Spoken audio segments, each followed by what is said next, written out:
Guys, what's up? I'm sorry. I wanted to start this video off with apologizing for Tuesday's video. I made one that was going to be about the new weapon skins that came out. However, just due to my negligence, I wasn't paying attention to any of the actual production of the video. And so what ended up happening was the video was way too quick and also had a lot of issues where the weapons weren't actually able to be displayed because my chat cover was over the videos themselves. So I don't want to do that anymore. I want to make content that is going to be definitely well value in production and also is going to give you guys a lot of value. So I decided to not post that, mainly because I didn't want to accrue any sort of watch time. If you don't know, watch time does help the channel grow, and it is one of the ways of becoming monetized on YouTube. So I didn't want that video to have anything to do with monetization, so I took it down. Having said, going forward, we're going to continue to make great content for you here on this channel. I'm going to just make sure to do my due diligence. Even if I'm tired, it doesn't matter. There's no excuse for that. So, yep, on a lighter note, today's video is going to be about Elementalist. So if you ever wanted to roleplay as some sort of, I don't know, monk from an American anime, then maybe Elementalist might be the class for you.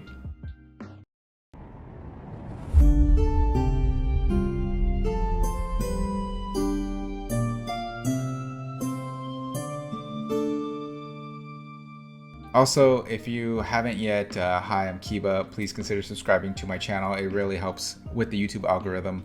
And also like this video if you find it helpful. Comment down below if you like Elementalist or if you don't like Elementalist, or what your favorite mode of playing Elementalist is.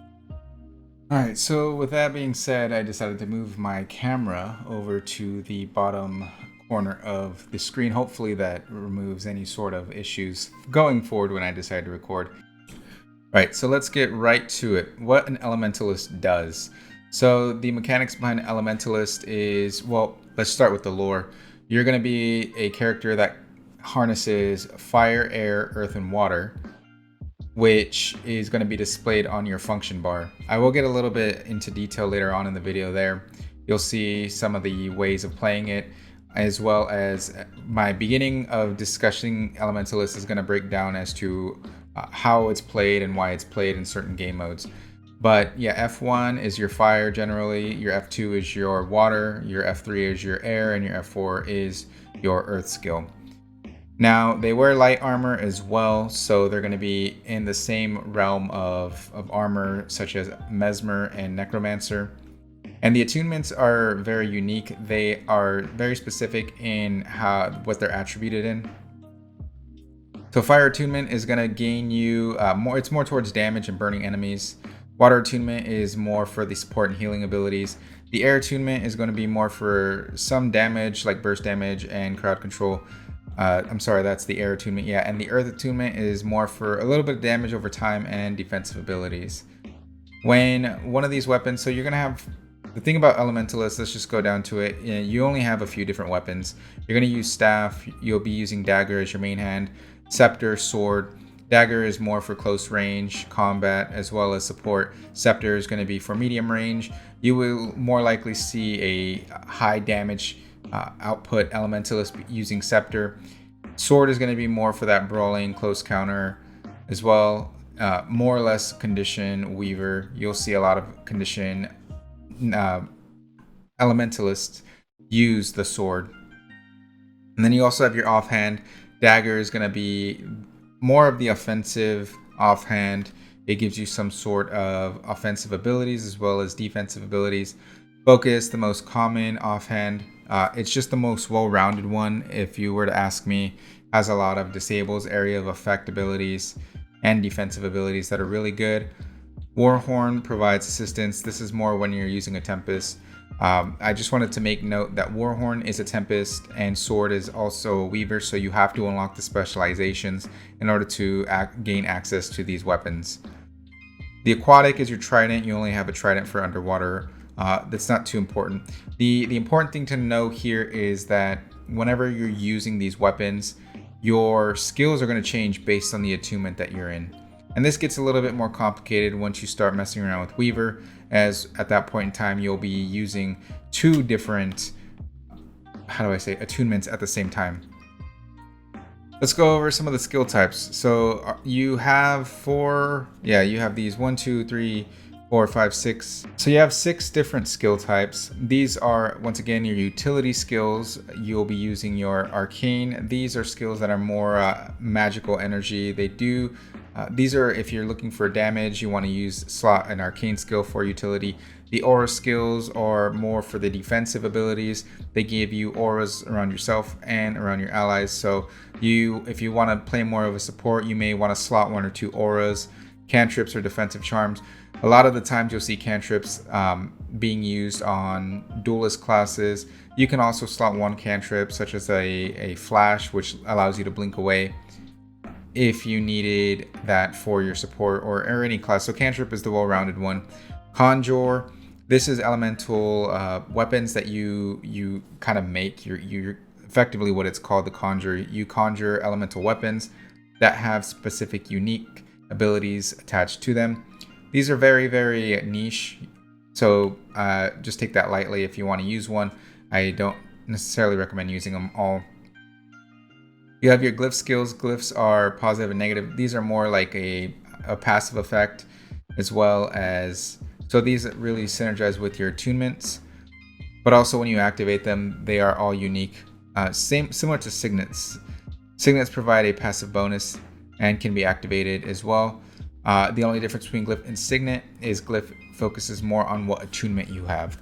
So I would definitely use a signet if you're looking to just be more of a duelist spec, like a signet of healing that grants you HP whenever you use a spell skill.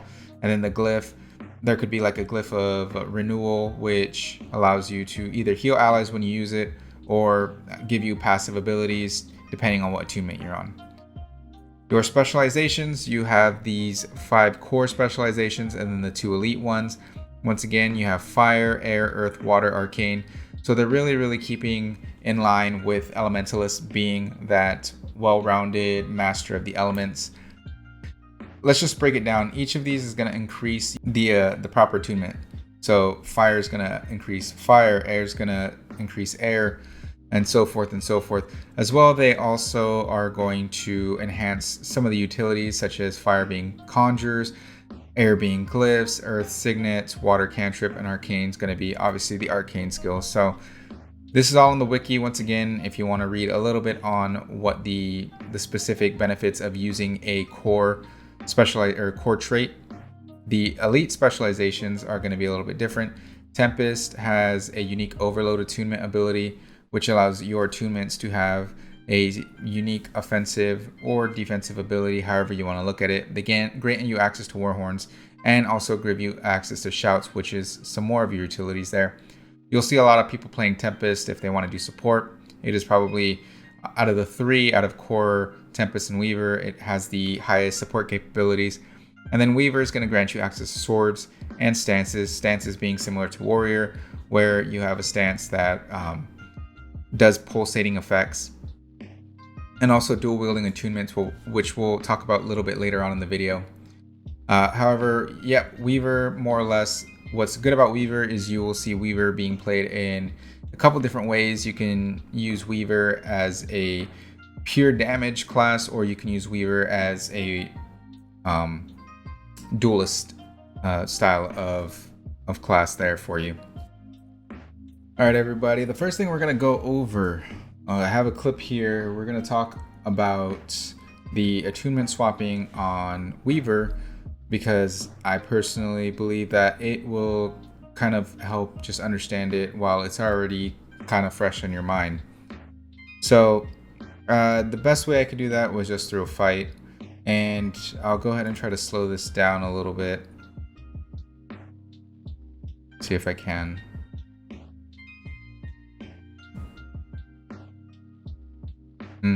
I'll just keep it in real time. All right, so the one thing you'll notice is that for the first attunement, obviously we're on sword. The second attunement is going to be air. The first 2 skills here are going to be fire, which is the first attunement I have, and then the second 2, once again, are going to be air. The middle one is going to be a mixture of 2. So when you're playing Weaver, every single weapon set that you have is going to have that unique middle attunement that's going to be a mixture between the two that you're using. And you can even go into that full set.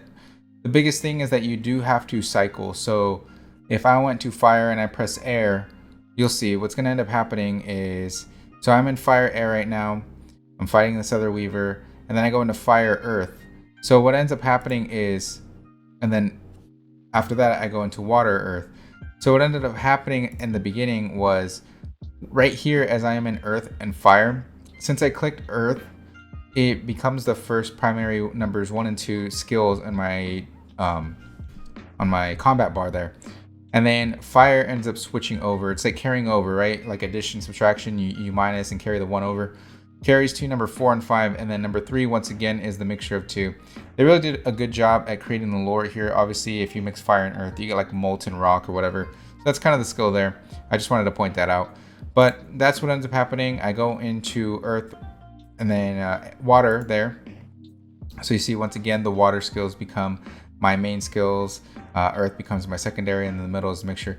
And why this is important is because, especially if you want to play Weaver, you have to be very cognizant of the way that you're rotating out your attunements, or else you could mess up. And that's why personally I think if you really want to play Weaver, you should spend a little bit of time understanding the attunements. It's not so frequent with the other two classes, but Weaver is definitely going to be the one class that you really should take some time to maybe duel or work on some of those robots there that they have in Heart of the Mists, or even in the raid robots, to just figure out and get some muscle memory behind how you want to go ahead and incorporate your own skill set with these. So continue the fight here. Yeah, I just want to show you some of the gameplay mechanic behind fighting in Weaver. It seems pretty self-explanatory aside from that, but effectively what you just see is I end up rotating a lot of the same patterns over and over again, just through muscle memory. I've kind of memorized a little bit of what these skills are and how to play it in specific situations. I have another clip here, guys. I'm going to play it in a second, but to go over the next point, really, as I show you, the one thing I wanted to make known is that Weaver or Elementalist, although it does have a high skill ceiling, in my opinion, there are multiple ways of playing this class, especially in PvP. For example, you saw me on a Weaver where I was doing more of a duelist role there. This is a roaming DPS Weaver here. This one is kind of, I would say it's a little bit more difficult to play, just because of how quick you have to be with pressing your buttons in the right combo. If you mess it up, then you're going to mess up the burst. So the first thing right here, I know we're going into a little bit of analysis. Hopefully that's okay with you guys. You see a thief kind of land right on me there. It's hard to see with my arc DPS, or I'm sorry, not my arc DPS, my YOLO mouse. And what ends up happening is he stuns me really bad. Almost takes half my HP. I only have 11k HP, so I mean it's not very difficult for any class to hit me for half of my health. I try to avoid it. And then right here, right, I'm down to 1000 HP. I have some boons ticking, or I'm sorry, some conditions ticking there. And what I end up doing is I just end up bursting him, just doing my proper rotation. I'm going to show it to you in real time. That way you guys can get the full effect here. So he just gets completely annihilated there. And that was mainly because I was able to,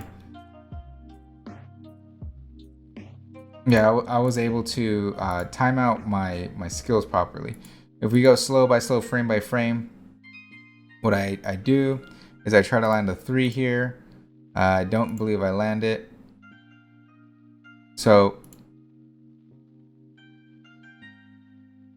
I end up landing that. I go right into fire, and then I press 3, and then I go right into earth, double 2 times right there. So just things that you should be aware of to playing Ellie. So it really requires a faster actions per minute.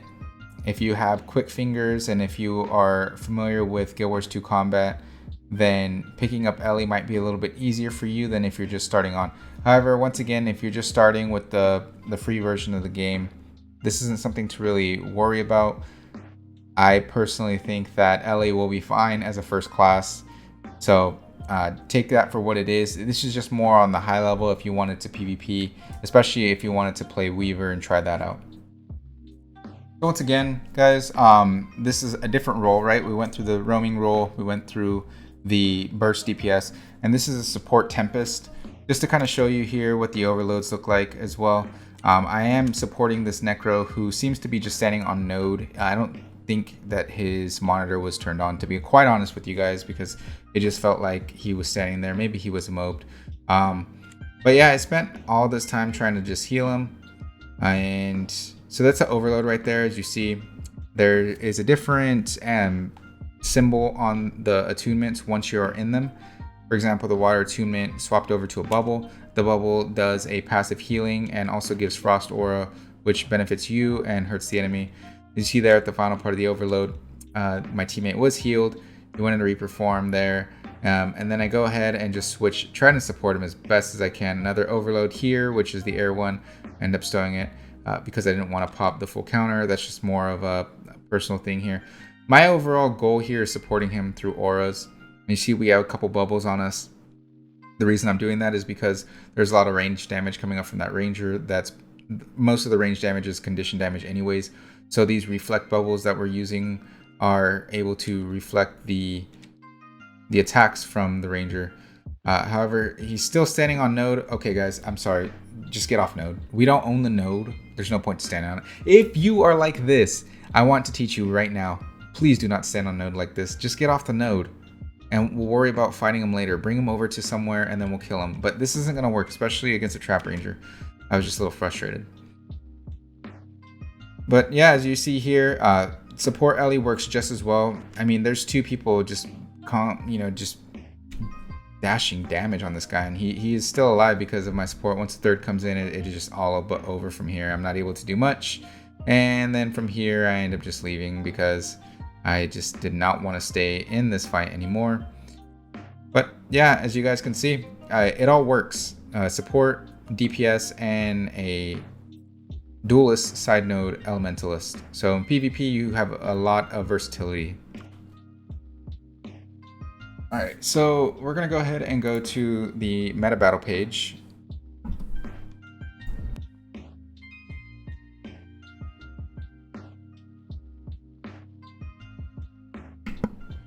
And what you'll see here, once again, as I mentioned, you have a few different builds for PvP, which is called Conquest. They're all really, really good, personally. The reason why this one isn't a gold badge is because it is just a little bit more difficult to learn. The Lightning Rod Weaver, the burst one where I was fighting the Thief, that one is a little bit more, Fresh Weaver, I'm sorry, that was the one. A little bit more difficult to learn than the others. You are very bursty, and if you mess up your attack, you're kind of more of a liability. Fire Weaver, the one that I was playing earlier, once you learn the attunements, the swapping, it will be a lot easier. You can very easily 2v1 anybody in the game. And then DF Auramancer, it's very cookie cutter. This one, you can kind of just play itself. Everything is very passive and AoE based on this. So all you have to do is press your buttons and you're a good healing Ellie. Open world, you're going to have Condi Tempest and Fresh Air Tempest. Leveling Summoner, which is core Ellie. What you'll notice here, guys, is you don't really see a lot of core Elementalist builds. For many of these, power DPS is really good in raids as well. I think for small hitboxes, Elementalist is still one of the strongest, if not the strongest, in fractals and raids. If you're an Elementalist, there's two things you need to know. Your DPS, people are going to love you, and they're willing to accept that you are going to constantly be dying. So that's just what it is, guys. I play with my wife. She loves Elementalist. She's been an Elementalist since day one.